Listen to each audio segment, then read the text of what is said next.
The Dateable podcast is an insider's look into modern dating that the Huffington Post calls one of the top 10 podcasts about love and sex. On each episode, we'll talk to real daters about everything from sex parties to sex droughts, date fails to diaper fetishes, and first moves to first loves. I'm your host, Yue Xu, former dating coach turned dating sociologist. You'll also hear from my co-host and producer, Julie Krafchick, as we explore this crazy dateable world. Hi, friends. Welcome to another episode of the Dateable podcast. We are Yue and Julie, your dating Sherpas, and we are here to help you through this tough time of modern dating. And it's always been a tough time. It's never been easy, but it shouldn't be easy. It should be a little bit hard. If it were so easy to find love, then love wouldn't be that coveted. No, there's a reason why we have this podcast. It does make me laugh a little every time you say dating Sherpa, in a good way. It gives a little chuckle. But I think it is important. And I agree that sometimes we want to just shortcut to the end. But all the stuff that we learn along the way is so valuable into how we show up as a partner and what we're looking for and the relationships we have. And I think this is why we really want to do this topic today with Yue's friend Rob. So we're like, we need to get Rob on this podcast because I met him when we did an epic night in New York. Do you remember that night? We're like, how can I forget? We're just gonna, go to dinner, be home by 10. 4 a.m. we rolled in, I think, after going to a gay club. Your uncle's like, where have you been? Yeah. So, yeah, there was an epic night and I loved Rob from that minute. And we did a hula hoop challenge with him on his YouTube channel, which was also my other interaction with Rob. But you've known Rob for years. I've known Rob for a very long time. I've known him since we were wild single babies in New York City. And I love that guy. And it's so fun to see his evolution. We're both the same age, even though he claims that he's older than me. We're literally the same age. And you corrected him. She's like, I'm the exact same age as you. He always talks to me like, I'm older than you. I'm like, no, you're not. You are the exact same age. We're both 41. He's like, I'm 1 month older than you. Yeah. But it's so wonderful to have friends in your life where you stay friends even though you're different people now. And I feel like we are different people now. I mean, the times that I've spent with Rob in New York City were the times that I were blackout drunk. So I didn't even remember those times. I do not remember what happened during those times. But now I think as we are approaching our 40s, and it's just been nice to see things kind of change and progress. And this is what this conversation is all about. It's kind of like how you see your love life and dating and relationships differently in every stage of your life. I mean, I love this conversation because I think we can all relate, no matter what age we are. Is who we are today is not who we were yesterday. And that's a good thing. I'm glad I'm not the way I am than when I was in my 20s. But I think looking back on it, and of course this is like hindsight's 2020, it's always easier in retrospect. I think a lot of the times that I thought I was ready for a relationship, I wasn't. And what I viewed a relationship to be was basically like, I think in my 20s I was just looking for someone that would like go out and party with me, with my friends. Yeah. Like that isn't really like what a relationship is at all. And I think looking back on it too, even my most serious relationship before my current partner, I thought, this was going to be the person I married. We were so connected, intertwined, and I realized we were not whatsoever. Like now that I've seen the next progression of what a relationship can mean, we were essentially living separate lives and would see each other when it was like, fun and convenient. And the hard times, it was always a push to like make this relationship work. Where I feel like, my current partner, we were joking that like, we wish we would have met each other 10 years ago. But then we're like, we couldn't because we wouldn't have found each other. One, I don't know if we would have, just where we were in life, we were ready for each other, but also what we wanted out of a partnership. And I think just we met each other. We were both looking for someone that we could share our lives with. And that's what we're doing. And honestly, it's changed my whole perception of what a relationship could be because I think I needed all these years to get to this place and this podcast, to be quite frank. This podcast definitely changed my way of thinking, but to get to the place that I am today. And quite frankly, your relationship's going to look different in 5 years, 10 years from now. Yeah. And that's the exciting part of all of this is you only know what you know. So right now, you know what a relationship is based on what you previously know. And then in 5 years, you're going to be like, wow, 5 years ago, I didn't know this about being in a relationship. And I agree. I think there are some relationships I've been in. Looking back, I'm like, that was not a relationship. I lived with someone for 8 months and I can't recall a single deep conversation that we had. We were just roommates who were having sex with each other. So it's, even if you're in a stage right now, maybe you're just starting dating, don't worry that you don't know the holistic picture of what a relationship is or should be. It doesn't matter. Go through what you need to go through right now because you just keep on building on that relationship knowledge. Yeah, we talk with Rob and we'll go into way more details about just, how you can start to look at like all the people that were in your path before as necessary. And, no relationship is wasted time. I really believe like even what you just said, Yue, it's like now you know that you need someone that you're going to get into the deep shit with, right? Like that's not enough. And I think we need to go through these experiences. There's one side that we can, get super clear of what we're looking for. And I think that's equally as important. But we also do need some of that real life experience to justify if what we think is actually what we need. Ah, so true. That's why I'm so excited that we're having this conversation with Rob. And I'm so excited we're kicking off Pride Month. Yeah. Beginning of June. Here we go. Perfect time to do it. Rob can speak to his experience as a gay man in New York City, which was very fun. But all of this is to, we said goodbye to API Heritage Month last month. And I think at the root of this, and Julie, I'm still having a hard time processing everything that's been happening in the world, especially with the Texas school shooting. And I think at the end of it all, the root of all of this is hate. There's just so much hate. And I'm speaking out loud about this because I'm still, talking to my partner about it. I'm like, it's affecting me in ways I never thought it would. And I realize that what we really need is just open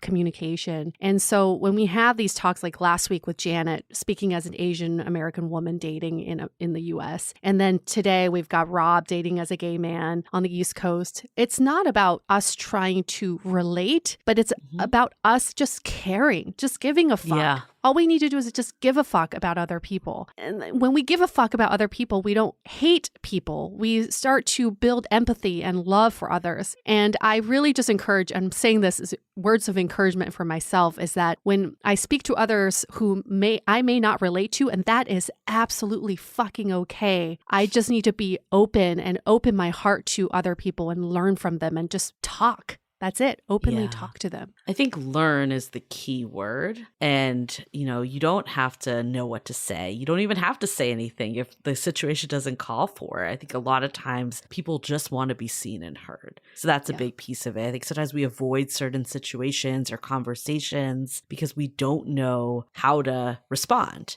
And we don't always need a response. So I think just letting go of that is first and foremost. And I agree. If we can change the way we interact with people as always trying to seek connection, even if we feel like we have nothing in common. I'm thinking out loud, and it could be many different scenarios, but I just feel like there's so much with Republican versus Democrats. It's so taxing and it needs to be either or. And we're always pitted against each other. This me versus you mentality has got to go. Yeah, this winning and losing. Why can't we all just win? It doesn't mean that there needs to be losers. And I think that's what politics really brings out in people, is that they have to win, that someone has to lose. What if there's a win-win scenario? My partner actually taught me this because he does a lot of business negotiations. He's like, I never want to take advantage of the other person. I want to find a win-win scenario. And that is the best scenario of all. So I feel like this idea of us being different is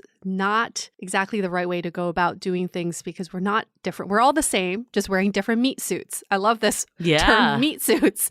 And we're all the same on the inside. And I really, truly believe we can find that connection with other people. And this hate is really tearing us apart. We're killing our own children. What the fuck? Here's us having a podcast about dating, and you all, you're complaining about how hard it is to date. We are so fucking lucky that we got a chance to date. These kids didn't even have a chance to date and have find a romantic partner. That is just completely devastating and heartbreaking to even think about. So I actually saw something in our Facebook group that brought me great joy. While we're talking about hate, let's flip it to joy. I think it relates to this conversation too of accepting people for who they are and seeing the beauty in the difference. I love what your boyfriend said, the win-win mentality. How can we both win and not pit each other and have this competition feeling? So Sarah posted in our Facebook group, just passing along something related to online dating in case it helps others. Turn off most of your filters, truly, even for things you think are deal breakers. I did this before I moved to Chicago and connected with someone deeply over my last several months before moving. I still move, which was heartbreaking, but I'm so grateful. One of the takeaways was that it taught me to use fewer filters. Yes. Once in Chicago, I used fewer filters again, and one important one I left off by accident, and had so many more legit conversations. I'm dating someone now, and it's still early, a few months in, but I credit using fewer filters to our connecting. A couple of things I thought were deal breakers aren't. I'm still not compromising either. Maybe run an experiment and see what happens. Good luck. Yes, preach. And I love this because I feel like, we talk about dating with intentionality in this episode too. And I always feel like that is the key, but what does that mean? It's so vague when you say it. And Rob definitely helps break it down a bit more. But I think with intentionality, sometimes we think we need to get this list so finely tuned that we know exactly what we're looking for. But I think a big part of intentionality is getting really clear on what matters. And I think oftentimes that's actually less is more in that situation. And having this open attitude and just seeing someone for who they are and not making them fit into a certain box you're trying to get them in, that's when the connection can happen. It's so exciting. I use that word a lot, but it's true. It's so exciting. When you keep your filters open, you really don't know who you're going to meet. But when you keep all those filters on, you almost can predict exactly the types of people you're going to see on the apps. So isn't it more exciting to not know what you could get? It's like dating roulette. You just don't know. Let's see what happens. Yeah. There's a comment that reminded me of a quote I heard. You're not lowering your standards, you're expanding your horizon. Ooh. And I love that so much. That's so good. We should post that on Instagram. Make it into a pretty quote. So I think this is hand in hand with the conversation that we're going to go into today. We invite everyone to reflect back on their own past and see how you can use this episode to gain that intentionality and see how you've been growing throughout this time. Yes. Okay, well, before we get into it, a few quick announcements. We mentioned the last couple episodes that we are relaunching the Finding Your Person program, our flagship program, and so excited to bring in another cohort. We do have a video series that explains what this program is and gives you some tips here and there. So before you even get into it, you can learn more and arm yourself with some techniques and, pushing yourself out of I think this is, again, the perfect episode that really shows that sometimes we get in our own ways and we need to start to think differently. So pushing you out of your own way and helping you reframe how to approach dating. So we are going to be releasing the first video in this series starting June 2nd. So if you're catching this real time, you want to get on it ASAP. If you're not catching this real time, then you could always go and sign up for the waitlist anyways for future releases. But check out findingyourperson.com to add yourself,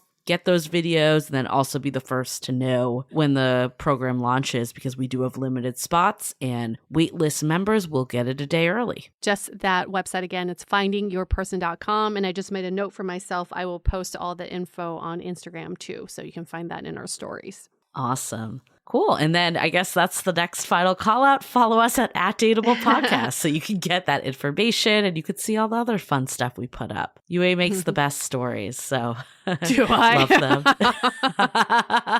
them. Okay, before we get into it, let's hear a message from our sponsors.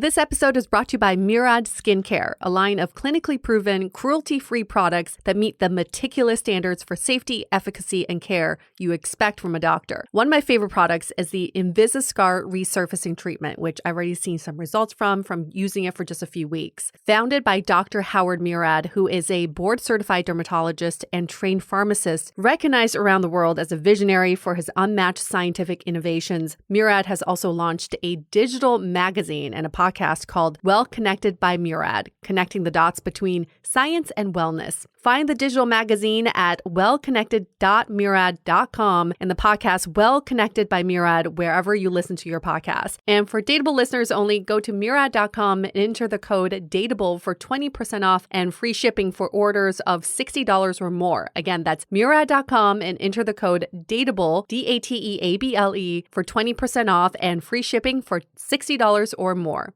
Okay, let's take it away with Rob.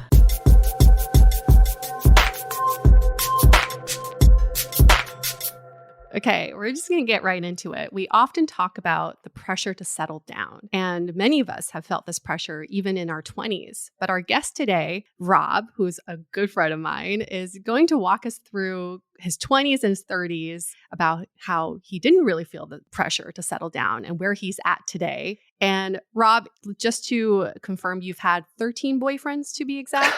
13 and counting? Okay. 13 and that's it, I would say, at this point.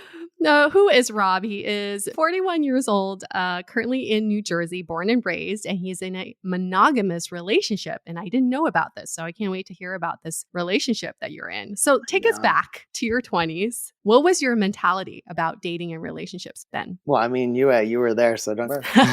I'm a gay man living in New York at the time, and it's just a free-for-all, really, when you're in New York. It's just another guy and the next guy. And so in my 20s, I really wasn't concerned with just like settling down or trying to find the perfect guy. I think even some of the guys that I've dated that were like serious boyfriends, I knew in the end weren't going to work out. And I just was there as like a serial monogamist almost. And I wasn't concerned with it. I had fun with them. We had things in common here and there. They just weren't, I knew in the end, if I wanted like a family and a house and all the whole thing, that they weren't probably going to be the one to do it with. I could relate to not feeling pressure in my 20s. Like, I definitely was not thinking about relationships. And I think a lot of people are like that. So I think this is a really good topic. But what's interesting is that instead of choosing to be single, you opted for these relationships that you felt like were going nowhere. I feel like usually people are just like, I'll focus on my career, other stuff. What made you feel like you should be in relationships or want to be in relationships, even though there was kind of no end goal? Yeah, I just liked being in a relationship. I liked the steady sex. And if it was good, I mean, why not keep that one person that's like really kind of knocking your socks off, you know? And I don't know. I mean, they weren't long relationships. I should mention that. They were maybe 2 years max each or less. That's pretty long, I was going to say. I was thinking 2 months. I know. He's like, I mean, you're just talking about people that are in relationships for like years, 5 years. Oh, I've been with them since high school. And I'm like, yeah, I just met him like at a bar last month. You know what I mean? But even with those 2 years, I still went on to the next and then the next and the next. And I didn't mean to honestly, just saying, it's not like I needed it. At the time I was young, I was maybe a little bit better looking. And I didn't really find it an issue in New York per se. If I was in, rural Pennsylvania or somewhere in the middle of the country, I think it would have been much harder. But in New York, gay guys especially are a dime a dozen. So you're like, oh, well, next. And I just never really had an issue. And then always the guys that I was with wanted to be in a relationship. So I didn't mind like keeping them with me. That's the part I find interesting though, is because like the stereotype, and maybe this isn't true, is that gay guys don't want to settle down and, are just like more promiscuous and dating a bunch of people. And then New York, you always hear how difficult it is to settle, like, or not settle down, for but everyone. Yeah, like you hear how difficult difficult it is to find a relationship. I guess how was your experience different? Because it sounds like you had quite a different experience. I will definitely say the stereotype of, from my perspective, of gay guys not wanting to settle down is true to a certain extent. I feel like guys that are coming or approaching my age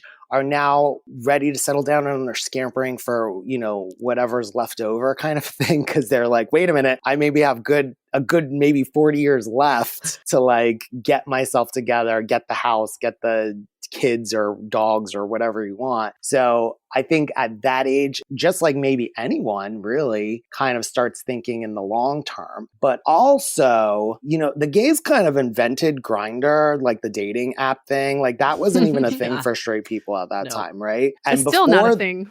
Well, Tinder I mean, it came is. from There's Grindr, Tinder, there's Bumble, there's yeah. Look, Tinder, Bumble, OkCupid. Oh, so you're saying Grindr is in like a dating app? Dating app, yes. But even before then, there was just computer apps for gays where you chat and you can meet someone locally. You can narrow it down to like the city or even in New York, you can narrow it down to the neighborhood. And I was using that. And that's how I was really meeting most of I think maybe the majority of my boyfriends and guys that I've dated, I've met off of apps, and because it was really accessible and easy and we kind of like invented the game. So that kind of balled me into like meeting more people than I even would normally just going out. So that opened the pool twice as much. I understand having the options, Rob, but where I feel there's a disconnect in my mind is you have all these options, but they all want to be in relationships with you. And you stay in these year-long, 2-year-long relationships. One question is, why even jump into these relationships? And two is, why do they eventually end? Why I was in those relationships was what I kind of explained before, was like, sex was good. I was attracted. We looked good going out together. I had fun with them. Like all those like trivial, stupid things that you think of when you're in your 20s and maybe even early 30s. Now, how they didn't last is the same reason why I knew they wouldn't last. And that's because they just weren't in it for the long run for me. I knew it had to have an expiration date at some point. I mean, when the sexual part runs dry, even just maybe some of the physical attributes run dry, you start to realize, it's just like monotonous. Every day is the same shit you got to deal with. I can curse on here. Right? Yeah. Oh, okay. Everything. Say it all. I can say it all. Yeah. When you're dealing with the same like things that you've talked about and you tried to get over. And then after that, you're just like, I'm just here.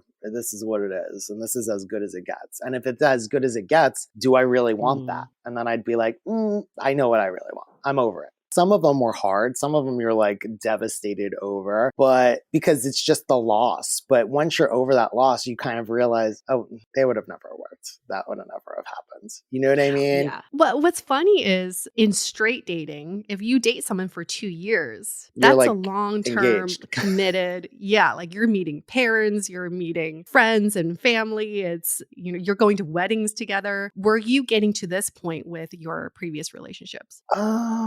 Yes and no. Some of them were meeting. I would say a very small amount would come to maybe a family gathering or run into my parents every now and then, like whenever I was doing something, or meeting friends or friends gatherings. But I never brought any of them to a wedding, ever. Okay. I never really involved them in my life as much as I do my current boyfriend or my current relationships. And it's because of the same reason. I just knew that I didn't want to embarrass myself by introducing someone to my friend and then having them ask me, well, what happened to him? I'm like, well, it was not the one. And I knew that then and I know it now, I don't know. I was like reflecting about this too with my current partner, in my late 30s, and just being like, I thought I knew what love and relationships were, but I just didn't. My life was not intertwined with this person at all. I was kind of just doing my thing. They were doing their thing, and we were coexisting, but we weren't like a unit. And I think some of that is just age too, and like not knowing what you're looking for, not having any intentionality. Did you feel like you were kind of coexisting with these people more, or did you feel intertwined? No, I mean, I didn't live with most. I lived with one or two of them to be exact. That's serious. But yes and no. I mean, they had the first one had a job that he was away most of the time. So I was really here alone by myself. And then the other was more of a like an 8-month relationship where I kind of moved in the middle. It's kind of like almost moved in, but I still had my place. So I was like really there most of my time. And then I'd come home every once in a while. But I guess, but I didn't really feel the need to move in with anyone. I wasn't trying to get that deep. Do you know what I'm saying? I was still always trying to have my separate space and keep my own self. So this is interesting. I love this conversation because Julie, you're saying that you're reflecting on your 20s and the relationships weren't intertwined. For me, it was the opposite. I was extremely intertwined with the people I dated because I didn't really have an identity yet. So it felt like whoever I was in a relationship with, we were creating an identity together. So we were, doing everything together. And what ultimately did not work out was the fact that I wanted to find my own identity and be more independent and not be so codependent. Now, with straight dating, at least in my experience, the reason for breakups is always something that's kind of dependent on, has to do with the future. Like you can't see you marrying this person, you can't see yourself having kids with this person, or there's just no long-term potential with this person. What I'm hearing you say, Rob, is interesting is that I don't think the marriage and kids thing really played a major part in your breakups. It was just, this doesn't feel good anymore. Yep, basically. But I also wasn't concerned with marriage or kids or anything at that point because I was like, I'm in my 20s, I'm in my early 30s. Like, I didn't really even see kids in my future. I think that's for some people who are really kind of like worried about getting in the pressure of a marriage or a relationship that leads to marriage. It's the core root of it is usually childbirth, and I can't have kids. So that didn't really bother me too much. And if I did down the line decide to have kids, I could always adopt, and I knew I could do that at any age if I really wanted to. So I think in my standpoint, from a gay perspective, I didn't really have the pressure to reproduce. So I didn't really have the pressure to get married, right away or feel like I had to be with someone, monogamously for a certain amount, I didn't feel that. I definitely can see that because I know for me, like I was not thinking marriage and kids at all. Like that wasn't even crossing my mind in my 20s. Therefore, it made dating less of a priority. It's almost like, if that's your goal, then you prioritize it more. Well, can I ask you a question? Yeah. Was that because you didn't want kids, or is that because you just didn't think of it? I think I'm just not future focused. Like I can't think past current day a lot of times. I've started to get more recently, but I think there's a couple things. I think one is like maybe I didn't have the best role models of marriage at that age. Like it wasn't like something that I'm like, oh, I really want to aspire to this. And I was always drilled into my mind of make sure that you can take care of yourself first. That was always the message I received. So I was very career focused. So I think that was one piece of it. And then the other is, the future focused. It's hard for me to see things until I'm like in it. Like I recently froze my eggs and people were like, that's weird because usually people do this when like they don't have a partner. But I'm like, I couldn't see this until I did have a partner, if that makes sense. Yeah. And you don't, and you're kind of saying, I don't know if I'm ready for kids right at this moment. Exactly. So if I'm like not in it in the moment, it's hard to actually push that direction. My brain, the way I operate, I'm assuming we have listeners out here too. And I think you bring up a good point is like people operate in very different ways, especially in your early 20s when we're just trying to figure out life. Is for me, it was, I'm going to focus on the stuff that is a priority to me right this minute. But I also see where you're coming from. Part of my identity is being with this person almost. I didn't ever think that. I think I was always in the part where I wanted to focus on me and my goals and what I wanted to do first. Yeah. And then I just always felt like if you do what you want to do, and you're on this path, someone along the way is going to be intertwined in that path because they have maybe the same interest or same job structure or same hangout spots or something like that. And eventually that person will come into play. It's almost like when you're trying to find it and you're trying to find the avenue instead of just focusing on your avenue, that's where you find the wrong people that don't fit. And that's where I found all the wrong people. I feel like that's exactly how I would describe you in the years I've known you, is that you've never, whenever we go out, it's never your priority to find a guy. It's I always you're would. Not, you would. No, I'm just kidding. But that's the thing, you would. And I would, in my mind, I would call these hitchhikers because Rob is like on his own journey and he would pick up these hitchhikers along the way and then he would drop them off somewhere else. But it's interesting that that's how you kind of saw your love life is I'm going to do whatever I want and I want to have fun and seek the most I can out of my life. And whoever comes along, they come along for the ride. So has your views on marriage, kids, has that changed now that you're 40s? Yes and no. So I think when I was younger, I said, if I'm going to have kids, it's going to be in my 30s. Like that was just kind of like, if it happens, it happens. If it doesn't, it doesn't. And I did really want kids when I was younger, believe it or not, even though it wasn't a pressure for me because I knew I didn't have a time limit on that. I think as I got older, I started to say, time has kind of crept on. And I think in my 40s, past my 40s, and I start having, if I have a kid, I have to raise that kid till like 18 and beyond. When am I going to have time to go on vacation? When am I going to have time to like live my life and relax and retire? You know what I mean? So I think that for me kind of went out the window, aside from my sister having twins. And those are kind of like my kids too, you know what I mean?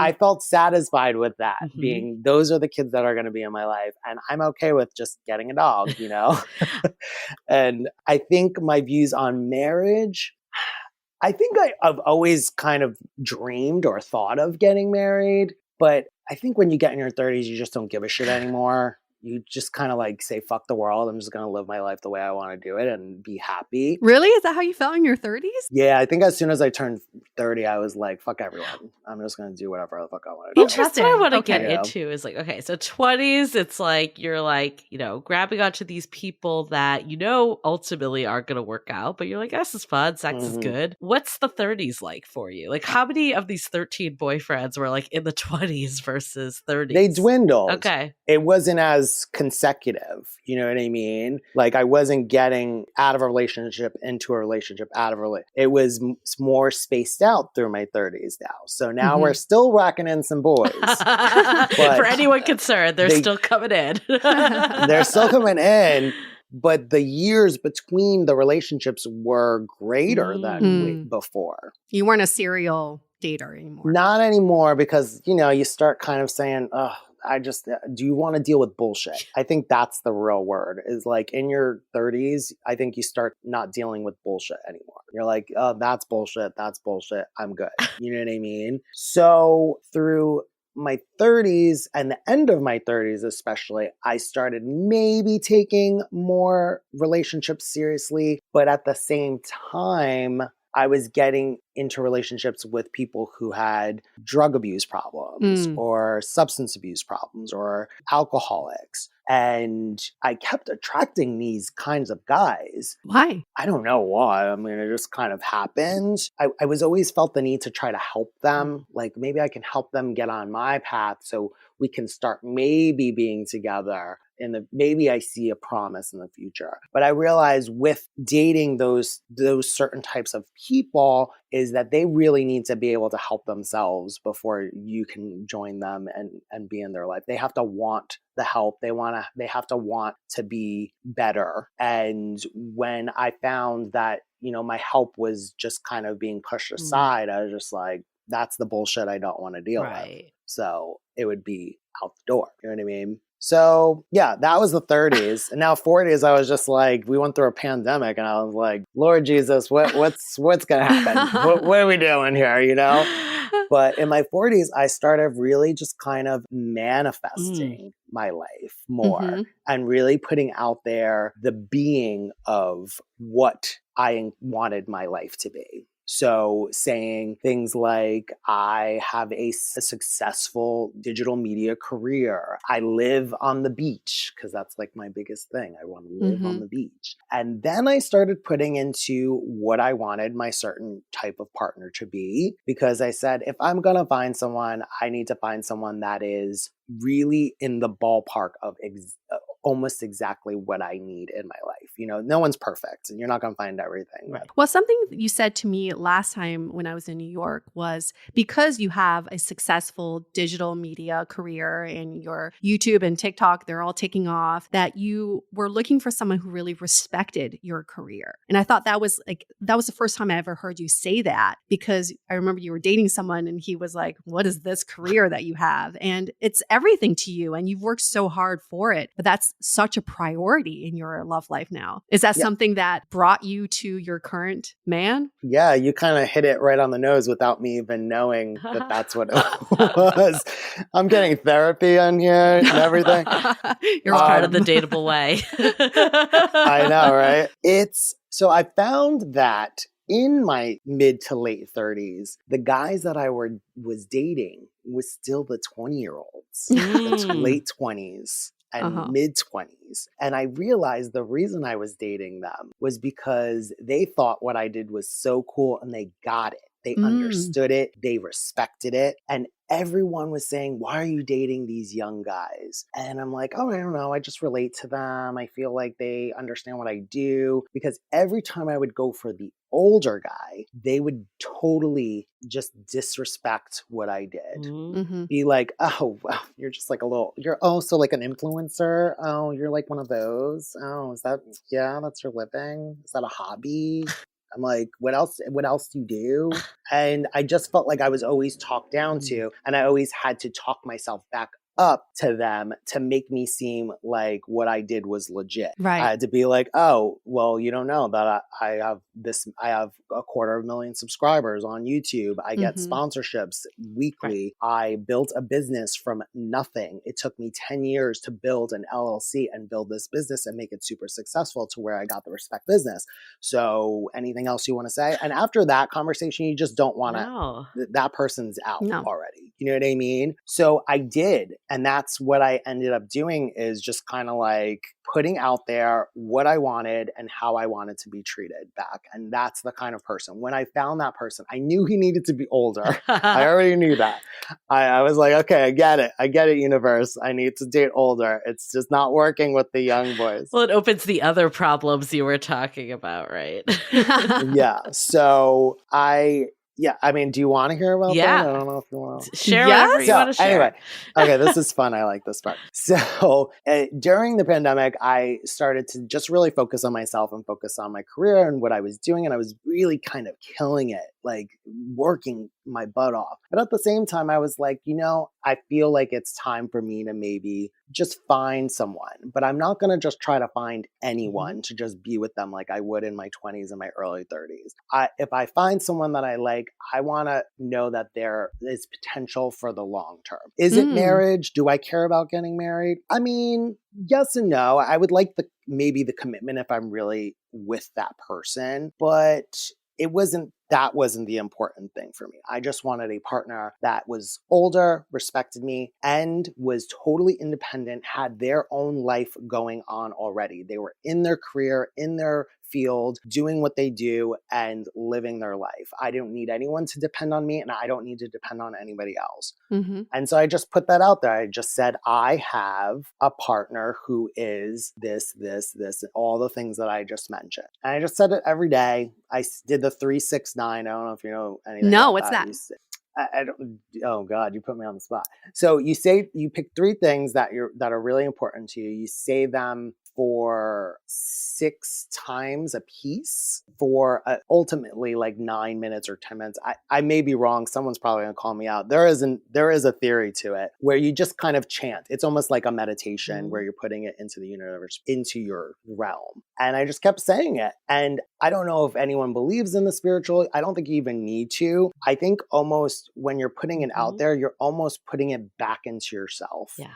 to be more open-eyed about, or just see everything for what it really is. And you start to focus on the things that you have put into your head that are already out there. Then you'll notice, oh, that person. And as soon as I did that, I started to date much more quality men, men that had careers, men that they may not have everything, but they were just kind of moving towards the path. They wanted something in the future. They wanted a house on the beach, which was like, oh my God, if I could find that, that'd be amazing. And until I found my recent boyfriend, who, by the way, doesn't like to be called boyfriend. He man friend? Man friend, partner. I hate that. I don't like partner and he doesn't like boyfriend. So I was like, I don't know what we're going to do. You're my boyfriend. One of you calls one and the other one calls the other. Yeah. But he's older. He's about 8 years older than me. Okay. 48. Yeah. And has a successful career in New York, more business side suit kind of guy. And I'm the artistic, crazy digital guy. But the one thing that he showed me right away is that he told me right from the first date that how impressed he was with what I do. Really, and he admired the fact that I created a business out of it. And, opposites attract. So I don't think he really wanted someone who was in a suit, and I didn't want someone who was artistic and trying to break into the business. No. We both had those kind of guys in our lives. I was going to ask you, if you don't mind sharing, like, I love this, like, sure. I think the intentionality is so important. That's exactly what you hit. What else was on like your list of the 3 things, like outside of feeling supported professionally? Is there anything else that you can share? What was outside? I wanted to live on the beach. I wanted a man who was independently and successful in his own right and not going to impede on what I do. And what was the last one? I definitely wanted to feel valid. Mm-hmm. I often felt invalid to some people, not all, some people that I've dated past. And I wanted to feel like I was doing something that was worth it. That was, and I don't need someone to validate that for me, but I wanted them to understand it for themselves, that I'm valid, you're valid, and we're both, even though we have totally different careers and he might make a lot more money than me, we're still equals in this relationship. And that's how I feel he treats me, like an equal. Even with, this world, we all know as entertainers and in this business, you have your ups and your downs, right? So I had a really great year before I met him. And now I've kind of slumped into like a transitional period where YouTube isn't doing like the greatest anymore. We all know that. It's kind of has a little slump, and then TikTok kind of went. So I'm doing this transition where I'm going over to TikTok and I'm not making the money that I was making then. And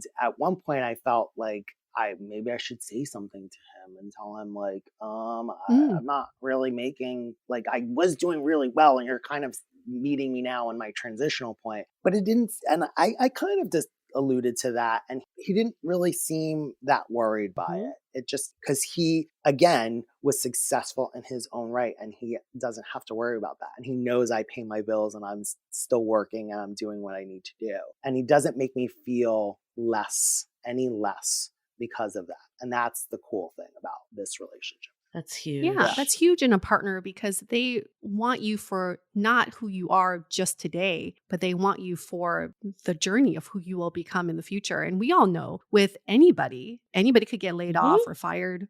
Any day. Anybody could have a disability or experience some sort of adverse event, and that's all unpredictable in the future. So you, like, a good partner is not going to judge you for, what you are going through today, because you're going to go through a lot of shit. And I want to bring this back because I know a lot of people are going to be thinking about the 3-6-9 method you're talking about. So I looked it up because I know people are going to be like, wait, Rob manifested a man friend. I want to manifest something too.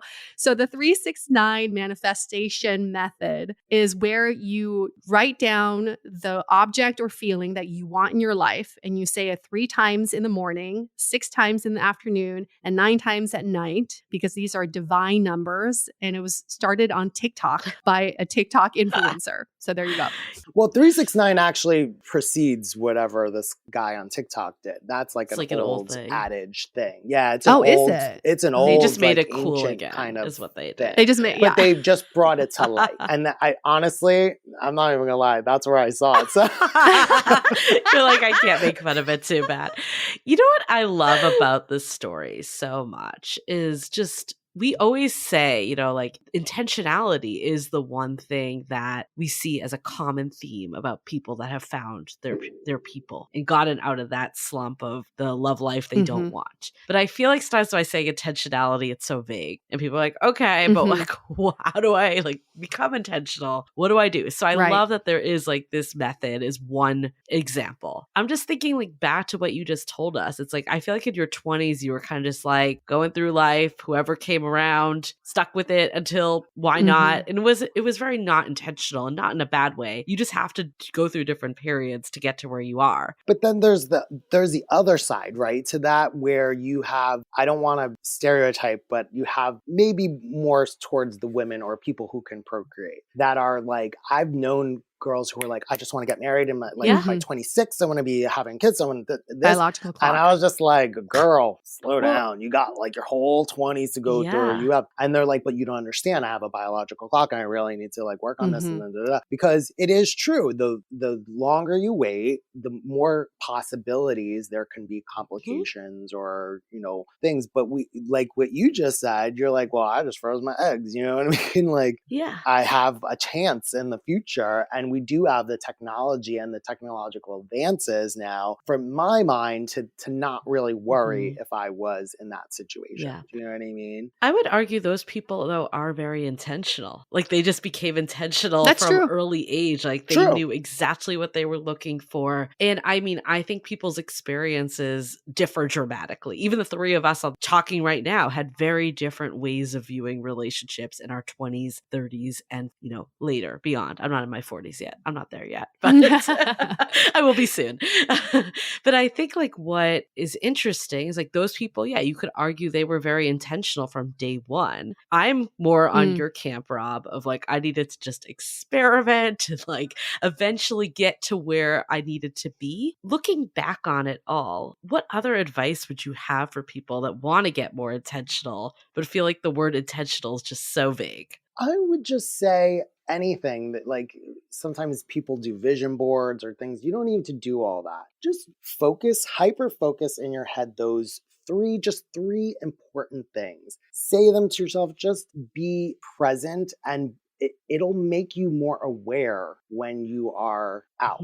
I think that is helpful, to be more intentional, just to be more aware, just to remind yourself what your goal is. What that goal is. Those things that you've said over and over to yourself, or just kind of wrote down on a piece of paper, put it on a mirror and just like see it every day, or use as your password. Say, you know, I've done that before. Yeah, me too. Where I've said like in my password to go on it, my email, and just, this is what I want, or this is what I have. I looked back at almost all the boyfriends that I've had and said, what didn't work and what did work.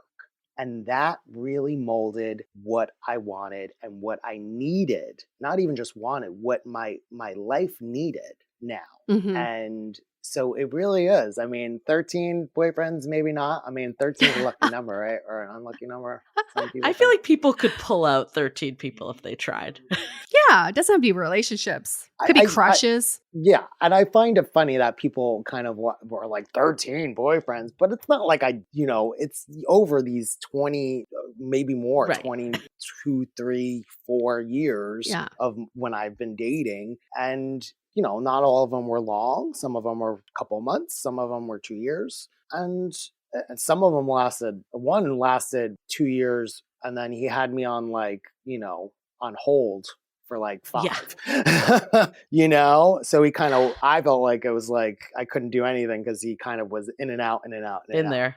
But, you know, you learn from that. I learned that I can't be a mom to someone. I can't change someone to make them fit my life. I have to accept that people are imperfect. And I had to improve my communication skills, because not just did I have to look at them, I had to look at myself and how I was in those relationships.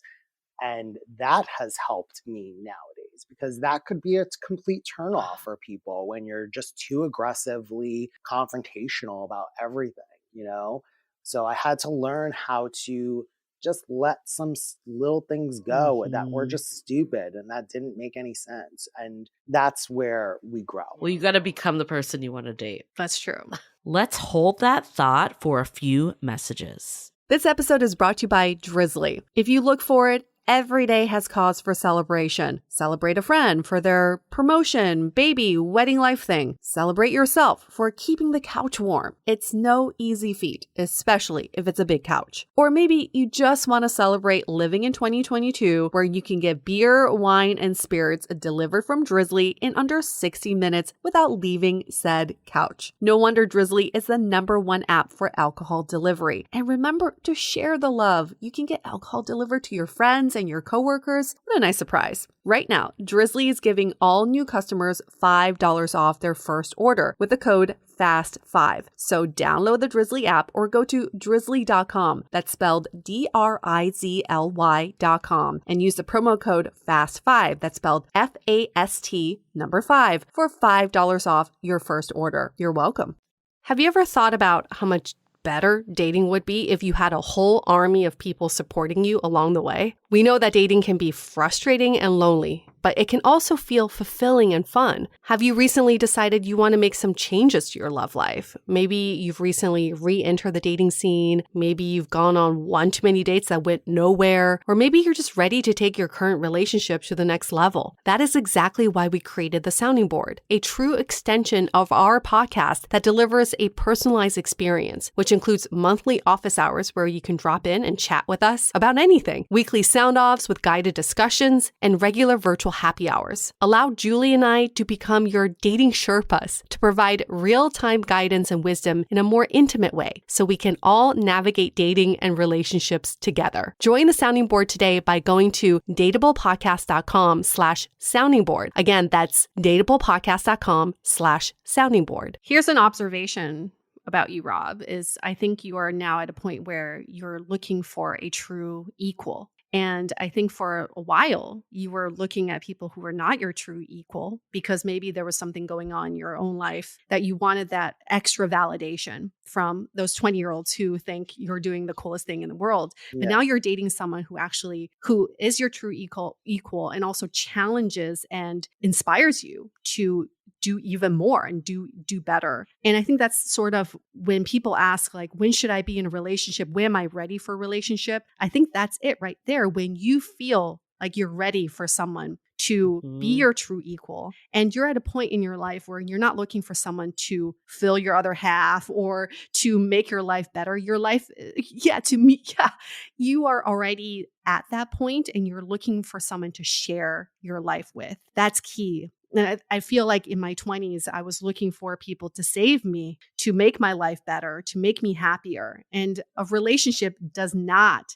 do those things. No. A relationship is something that you do with someone else to share with, to share your life and create a life together. So I think that's really important learning to have. We got to blame Disney for that. I feel like they totally fucked us. Fucking Disney. It's like all the wrong expectations of what it is. Thank God for podcasts like this. Just saying. I know. Seriously. There's a reality, to it. And you got to kind of live in reality, not in the fantasy. Sorry, Mariah. Sorry. Fantasy. How do we get to the right goals? So my question for this is because your intentions could have easily been like, I want someone over 6'4", makes $500,000 a year and graduate degree from Stanford, whatever, right? Mm-hmm. That doesn't really help you. But your intentions were, I want to find someone who respects my career. I want to find someone who's independent. So I'm curious to know how you were able to come up with these intentions during this time, during COVID, when your career's thriving and you're feeling very independent. How are you able to arrive at these qualities? Maturity. Turning 40. Because those petty things that you mentioned would be something I would think of when I was 23, 24, 25, looking for the hot guy. You know what I mean? It's my experience of prolonging trying to be with that one person or get married right away that has helped me really understand myself better, because I don't really think come on, let's get it real. You don't really know who you are until at least your 30s and beyond. You know, you're still a kid when you're 20. I mean, for the most part, mostly immature in that sense. I think that as you go through life and you go through those experiences and you experience those bad experiences, you really understand what is important and what is not. And the other day, I think I was watching a show or something, and this one guy was like, oh, you know, it's just guys like sex and they like to get girls and da da da da. And, you know, the sex is like that's really important. And then you start to think now, and I'm like, yeah, it's important. But what happens when that's gone? What happens when you're impotent or you're going through changes or you're getting older? Is that the only thing you're going to base the long term off of, is just how good that sex was or how many times a day you can have it? Like, those are just not the most important things. The most important things to me that I've realized down the road is, do I want someone to be there when I'm ailing and old? Do I want someone that I can help through that process and be there with and really have a deeper, meaningful relationship based off of experiences you've had and who you are as people and commonality? Like, other than sex, like, yeah, I've had a lot of those relationships. They lasted maybe 2 years where the sex was bomb. But beyond that, that's not going to make a long-term relationship last. That's not going to make a marriage last. There has to be more. And that's what I've realized as I've gotten older, is that sex is really, and it's crazy to say it, it's just not as important as it was when I was younger. And this is coming from a gay guy. You're like, no, it's true though. And I think like that's what I wanted to ask you. It's like all your experience over the years, like how would you define love now? And how do you think that's changed over the years? Wow. Big question. That is a really good question. Take your time. Can I start with my 20s, Yeah. how I defined love, and then take us through the process? Yes. In my 20s, I loved a cute face. I loved a tall guy. I loved someone who liked to love, who loved to love, right? You know, cuddle and affection. And that to me was the ultimate love, that I could find this hot guy that was good at sex and just like loved to love, right? As I've gotten older, I see that that's not really what it's all about. The successful part is the communication, the trust is super important, and just being able to be open, honest, and even to a fault. Even if you know the other person's going to get mad, if you can tell them something that that you can gonna work through it, I think that is what is a successful relationship. I started this new relationship being almost a totally different person than I've ever been in the past. Not that I've never been honest, but I think my communication, the way I approach things now, the way I'm considerate of my partner, and like, because I'm a very aggressive person, I'm a very confrontational person, so I will tell you which way to go. And now I realize that sometimes that approach can be very harsh on someone who is more of an introvert. And I have to focus what I want to say to that person without it coming off in a tone that is real sassy and New Jersey, like I normally would, and just get to the meat and potatoes of it. Don't try to bring things up from other things. Focus on the thing and say, this is what I'm hurt about. And try to find a way to be in that calm space to talk, not argue, not yell back and forth, not get nowhere. And I find that with this relationship, that's super successful for me to sit down and say, this is what has been bothering me. Let's just talk and sit and get through this, you know? And I think I've opened a channel up for him as well, who's a very non-confrontational person. And I think we've come to a place where we understand that There's no holds bar. We can say anything to each other, no matter if it's good or bad, and we will find a way to communicate and talk through it and try to get past that.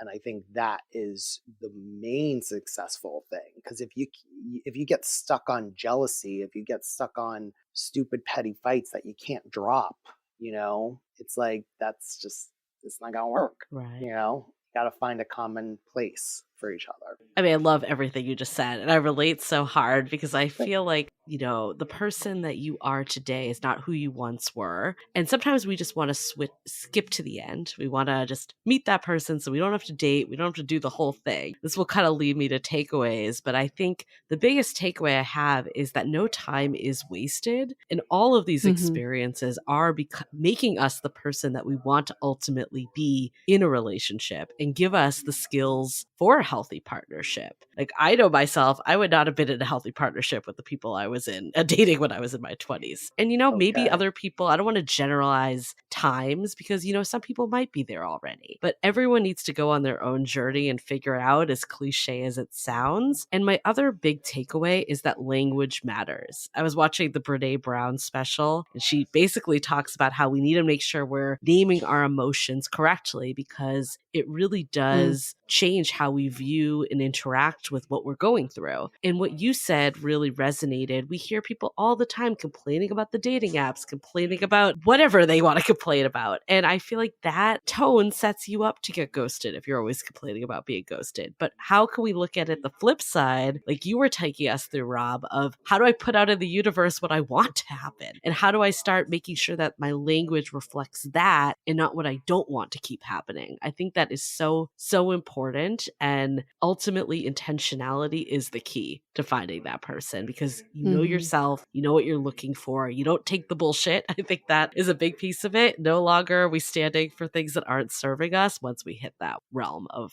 being. Yeah, agreed. I do want to say, like, pertaining to the topic of the pressure to feel like you have to be in a relationship or married, would I like this to be, or do I see it being something in the long? I totally see this being in the long. Am I worried about it being something is another thing. I'm not worried because if it doesn't, I'm going to be okay. If it does, I'm going to be okay. That's so huge because I think that's a takeaway I have. A lot of times we put so much pressure on ourselves and anxiety because we're looking at this end goal and we evaluate the people we date and are in relationships with based on this end goal that hasn't even happened yet. And I like that this hitchhiker mentality of where you live your life and you get your life to a good place and whoever's there to support also your journey and you get to support theirs, that's the person you keep going on this journey with. And if they drop out, they drop out. That removes the pressure from this whole dating process. Now, of course, there's the biological clock, and I think we can't really speak to that on this episode. I get that that's separate pressure, but when it comes to just the pressure of finding a partner, it makes sense, like what Rob's done with 13 boyfriends, is to get into relationships because that's how you learn how you relate to other people. And I love the fact that you can look back at like your different decades, who I was dating in my 20s and my 30s, and that feeds into who you are currently dating. That's just fantastic historical data that we can all have versus people now who are, we call this relationship chicken, where they're so afraid of getting into relationships that you are actually missing data points of who you should be with in the future. I love that because you don't even have to have 13 past partners. Like, of course, if you do, that's great. But if you don't, that's okay. You could pull from people you went on one date with. You can pull from family members or friends, like any relational experience that can give you an indication of what you're looking for. Everyone should do this exercise after listening. Your 20s, your 30s, however old you are, just go into different decades. Who was I with? Who was I surrounding myself with? And what was I learning and feeling in that time frame? Love that. Any last remarks? Anything else you want to say, Rob, for anybody who's listening and kind of having a hard time dating? You know what it is? I think you ultimately know who's right for you and who's not right for you. Because even in those times when I was telling you I was dating the wrong people, I knew what was right and what was wrong. But you have to be ready for the right to come along. And if you're not ready for it, then just have your fun. And there's nothing wrong with that. There's nothing wrong with dating the wrong people. There's nothing. You learn so much. You learn a lot. You learn how to cope with them and yourself. So I think don't put the pressure on you for that person to be the perfect person or perfect match for you. Don't disqualify people that you don't see something super future with, but you like the now. Like the now. Be in the now. Live the now. That's how you learn. Oh, I love that so much because we put so much pressure on finding the right person. But how do we know we're finding the right person when we haven't dated the wrong people yet? Yep. So go on with your mistakes. Thank you for giving us permission to date the wrong people. It's all part of the process. All part of the process. Thank you so much, Rob, for telling us your stories from these 3 decades, or at least 2 decades, and now starting the third. And starting my third. Very exciting stuff to come. And congrats on what sounds like a very healthy relationship that you're in. If people want to find out more about you, especially your budding digital media career, where can they find you? You can find me at On the Cheap Tip, anywhere really. I'm on YouTube and I'm starting like a big TikTok. TikTok's kind of an uptake for me, and it's all about giving you like cool decor tips for cheap. And I go to Dollar Trees. They call me the DIY daddy. So, and if you want to find a gem on there, you can find UA and I doing a hula hoop challenge. Yeah, that's going to drive all of our listeners over there right now. Yes, I almost forgot to mention that. I probably should have told anyone about that. We did a hula hoop challenge on my YouTube channel, and it was a lot of fun. We had a good time with that. I had a good time. I don't know about you guys. I had a great time. It came out really good. I was impressed by it. So yeah, if anyone wants to watch UA and I, UA was slightly better at hula hooping than I was. Can come on the channel, Rob's channel, and find us. But didn't you have a better time when you like were hungover the next day? You were well, I was using the hoop wrong for like half the time. Then my boyfriend was like, I don't think you have that on you right. Like, I think it's like should be a lot lower. I'm like, oh, that's so much easier. Yeah. That's funny. What a nice tease for that episode. Well, we should link that in our show notes too. We'll link it. You don't want to get a laugh. Feel free. Comment and subscribe. Yes, subscribe on the cheap tip. And on that note, for all of our listeners at home, if you like to get a cheap tip, you can go on Apple Podcasts. I don't know, that makes no sense.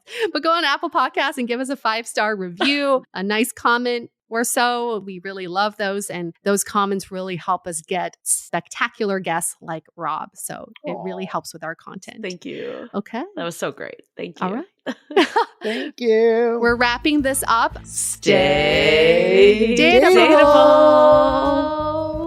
The Dateable Podcast is part of the Frolic Podcast Network. Find more podcasts you'll love at frolic.media/podcasts. Want to continue the conversation?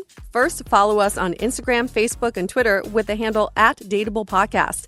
Tag us in any post with the hashtag StayDateable, and trust us, we look at all of those posts. Then head over to our website, dateablepodcast.com. There you'll find all the episodes as well as articles, videos, and our coaching service with vetted industry experts. You can also find our premium Why series where we dissect, analyze, and offer solutions to some of the most common dating conundrums. We're also downloadable for free on Spotify, Apple Podcasts, Google Play, Overcast, Stitcher Radio, and other podcast platforms. Your feedback is valuable to us, so don't forget to leave us a review.